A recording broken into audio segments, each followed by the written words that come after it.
ये जो आपको मेरे स्क्रीन पर नज़र आ रहा है ये डैशबोर्ड, ये है बीआईएस का डैशबोर्ड। बीआईएस का फुल फॉर्म मैं आपको बता दूं तो ब्यूरो ऑफ इंडियन स्टैंडर्ड्स है। अगर आप बीआईएस में काम करते हैं या सर्टिफिकेट वगैरह ले रहे हैं तो आपको कुछ अकाउंट बनाना पड़ता है बीआईएस के पोर्टल पे, और अकाउंट बनने के बाद में लॉगिन आईडी पासवर्ड आने के बाद में आपके पास कुछ ऐसा डैशबोर्ड नज़र आता है। ठीक है, मैं आपको ये क्यों दिखा रहा हूँ, देखो क्या है ना, बीआईएस का डैशबोर्ड पे अलग अलग ये टैब्स हैं जिसका फंक्शनैलिटी अलग अलग है, तो आपको थोड़ा नॉलेज होना चाहिए कि कौन से टैब में क्या काम होता है। तो मैं आपको इसी वीडियो में ये सारी चीज़ें जानकारी बताने वाला हूँ। वैसे मैं अपने चैनल पे सारी जानकारी आपको बताता हूँ, हर एक स्टेप बाय स्टेप कैसे आपको बनाना है, सर्टिफिकेशन कैसे लेना है। मैं भी काफ़ी ऐसे ब्रांड के साथ काम कर चुका हूँ जिनके सर्टिफिकेट मैंने सक्सेसफुली प्रोवाइड करवा रखा है, तो मुझे एक्सपीरियंस है इसका अच्छा खासा कि किस तरीके से पोर्टल को मैनेज करा जाता है, एप्लीकेशन करा जाता है।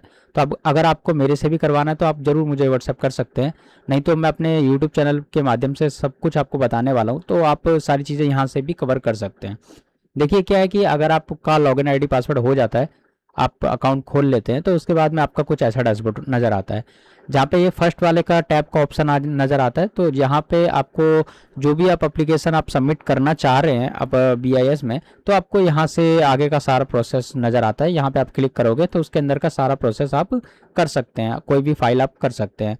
उसके बाद ये दूसरा जो ऑप्शन नज़र आता है, यहाँ पे क्या होता है कि मान लीजिए अगर आपने कोई स्टेप यहाँ पे फिल करने स्टार्ट कर दिया और बीच में आपने कहीं छोड़ दिया उसको, और उसके बाद में अगले दिन आप उसको वापस से कंटिन्यू करना चाहते हैं उस एप्लीकेशन को, या पेमेंट करने के टाइम आपने छोड़ दिया, बाकी पेमेंट आप बाद में करना चाहते हैं, यानी फाइल को अधूरा छोड़ने के बाद जो कहाँ जाता है वो इस वाले ऑप्शन में चला जाता है।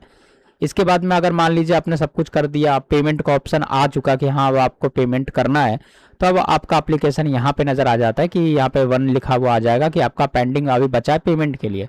जैसे ही आप पेमेंट कर देते हैं तो वो प्रोसेस चालू हो जाता है उनके एंड से, बैक एंड के एंड से वो लोग चालू कर देते हैं, उनका टेस्टिंग वगैरह करते हैं वो सर्टिफिकेशन के लिए बीआईएस वाले। फिर उसके बाद में अगर आपका सर्टिफिकेट बन जाता है, सब कुछ ओके हो जाता है, तो आपको यहाँ पे नज़र आ जाएगा सक्सेसफुली एप्लीकेशन पे।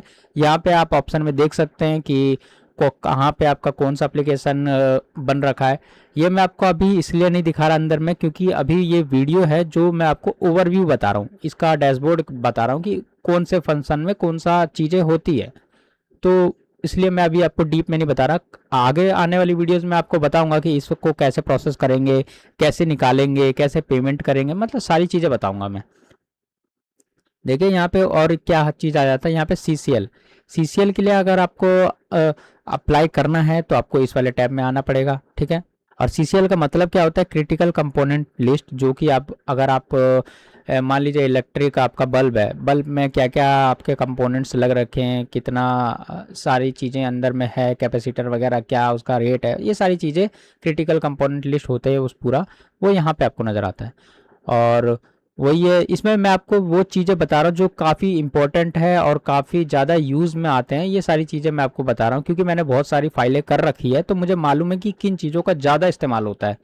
और देखिए जैसे कि ज़्यादा इस्तेमाल होने का मैं आपको बता दूं, यहाँ पे सबसे पहले कोई भी प्रोडक्ट आता है तो उसको टेस्टिंग के लिए हम लैब में भेजते हैं, तो उसके लिए एक एप्लीकेशन बनाना पड़ता है इसका यहाँ पे टेस्टिंग के लिए। तो यहाँ पे आने के बाद में इस वाले ऑप्शन में आपको टेस्टिंग का ऑप्शन नज़र आ जाता है, आप यहाँ पे सारी चीज़ें टेस्ट कर सकते हैं, उसके बाद हमको लैब में भेजा जाता है। तो यहाँ से ये चीज़ इंपॉर्टेंट है। उसके बाद में एप्लीकेशन प्रोसेस स्टार्ट होता है जो कि इस वाले टैब से स्टार्ट होता है, बाकी का आगे मैंने आपको बताया इस वाले टैब से ऐसे यहाँ पे आप आ सकते हो, और यहाँ पे आपका बनने के बाद में आप सारी चीज़ें देख सकते हो। मान लीजिए अगर आपका एप्लीकेशन हो जाता है, उसके बाद में आप चाहते हैं कि मेरे को ट्रांजेक्शन हिस्ट्री देखना है कि मैंने ट्रांजेक्शन करा था उसको निकालना है, तो आपको इस ट्रांजेक्शन वाले ऑप्शन में नज़र आ जाएगा, आप सारी चीज़ें निकाल सकते हो आर नंबर डाल करके। तो वो भी मैं आगे आने वाली वीडियोज़ में ज़रूर बताऊंगा आपको। बाकी अगर आपको इस डैशबोर्ड में जैसे कि आपका प्रोफाइल को चेंज करना है, कुछ भी चेंज करना है, मान लीजिए अगर आपको एड्रेस चेंज करना है या आपका कोई ईमेल आईडी चेंज करना है, तो आपको यहाँ पे इस वाले प्रोफाइल पे आकर के चेंज कर सकते हैं। हालांकि इसमें भी काफ़ी डॉक्यूमेंट्स लगते हैं, फिर जाके ये चेंज होता है, इतनी जल्दी चेंज नहीं होता है, उसका भी एक प्रोसेस होता है पूरा।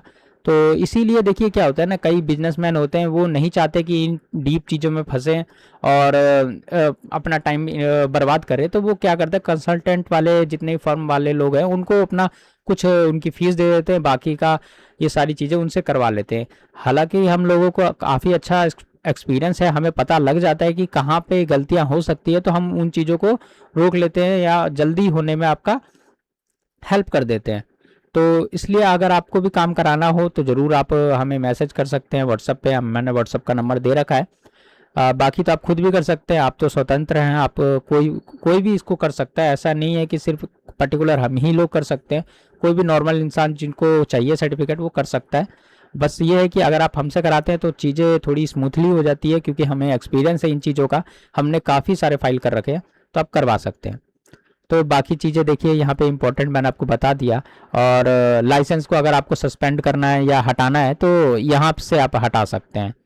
और यही कुछ इंपॉर्टेंट चीज़ें थी, डैशबोर्ड थी, जो मैंने आपको बताया इस वीडियो में। बाकी आने वाली चीज़ों में इसमें आपको डीप चीज़ें बताऊंगा कि इसके अंदर में जाने के बाद में किस तरीके से एप्लीकेशन करा जाता है, कितने लेवल होते हैं, इसमें कौन से डॉक्यूमेंट्स लगते हैं। वैसे मैंने अपने चैनल पे सब कुछ आपको बता रखा है, और भी बहुत सारी चीज़ें आना बाकी है, तो चैनल को सब्सक्राइब कर लेना। और ऐसी और भी इंटरेस्टिंग वीडियोज़ आपको देखनी हो, जानना हो इस चीज़ों के बारे में, तो चैनल को जरूर सब्सक्राइब करके मैसेज भी आप ड्रॉप कर सकते हैं, आपको क्या चीज़ जानना है तो मैं आपको बता दूंगा।